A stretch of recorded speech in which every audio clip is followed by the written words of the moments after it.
In Chapter 5 of Lisa Rinna's new book, we've got Nepo babies, Encino escapes, and Sunday dinner at CPK. If you missed Chapters 1 through 4, hit the playlist below, like and follow so you don't miss Chapter 6, and join our Bravo Book Club Discord, link in the bio. Let's get into it. Chapter 5. Guilty as charged. We open in the Hamlin Rinna kitchen with a cookie heist.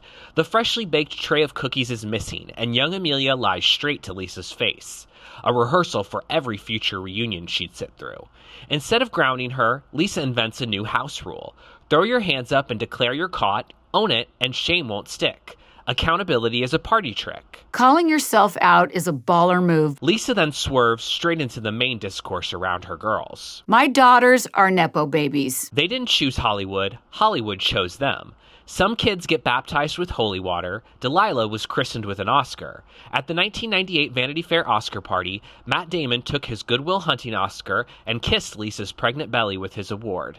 We jump ahead to the 6th grade. Delilah gets bullied off the bus and then gets a PANDAS diagnosis, a rare neurological disorder. It brings severe panic attacks and the whole house becomes a crisis unit.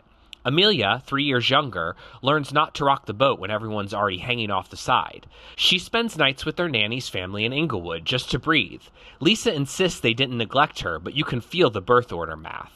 The sick kid gets the oxygen mask first, and the sibling gets resourceful. Right in the middle of all this, Lisa signs on to Beverly Hills and tries to talk about pandas on camera. But the producers decide it's too confusing and cut every mention. They cut it out, therefore making one of the biggest struggles in my life at the time invisible. At the time, Lisa was livid. In hindsight, she sees it accidentally protected Delilah. For once, the absence of a storyline is a blessing. Puberty hits the house like a mid-season trailer. High-pitched screaming, bad decisions, and Lisa doing entirely too much. Delilah and a friend sneak out during a sleepover by crawling through the doggy door and Ubering to Encino. All that stealth for mid-tier Valley nightlife. She's at the breakfast table eating yogurt the next day like nothing ever happened. That was the exact moment I discovered that Delilah's a way better actress than I will ever be. It blows up because the other mom gets a $500 Uber bill. The Rinna parenting philosophy is strict and surprisingly unglamorous. Every Sunday, family dinner at California Pizza Kitchen. No celebrity chef, just spinach dip and the one consistent storyline Bravo never bothered to film. Both girls worked behind a deli counter at 15 while their friends were living off their parents' Amex.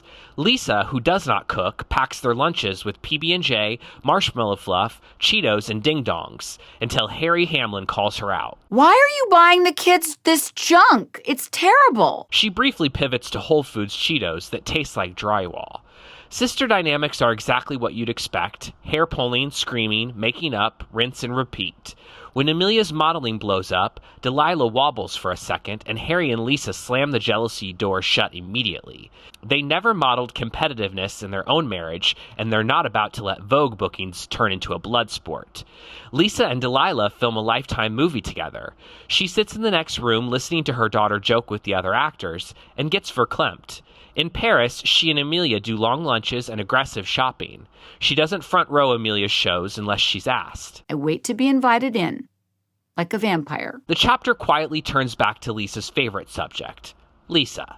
The girls watch her get obliterated by the Housewives fandom. The same machine that once cheered her for smashing glasses now live tweets her into oblivion. But she didn't stay down. She got up, booked runway seats, inked brand deals, and turned most hated into most employed. She can't keep a diamond, but she will absolutely keep a check. When they tell her they're proud, she jokes it saves her about 6 months of therapy. Now the house is quiet. Delilah lives nearby. Amelia lives on Plains, but Lisa sees them more now than when they were sneaking out. They come home, cook without being nagged, and choose to go back to CPK for nostalgia. We're all still dysfunctional, but we live happily in our own dysfunction. For two people who left their own homes as teenagers and never looked back, that's the miracle. What were your thoughts on Chapter 5? Tell me in the comments.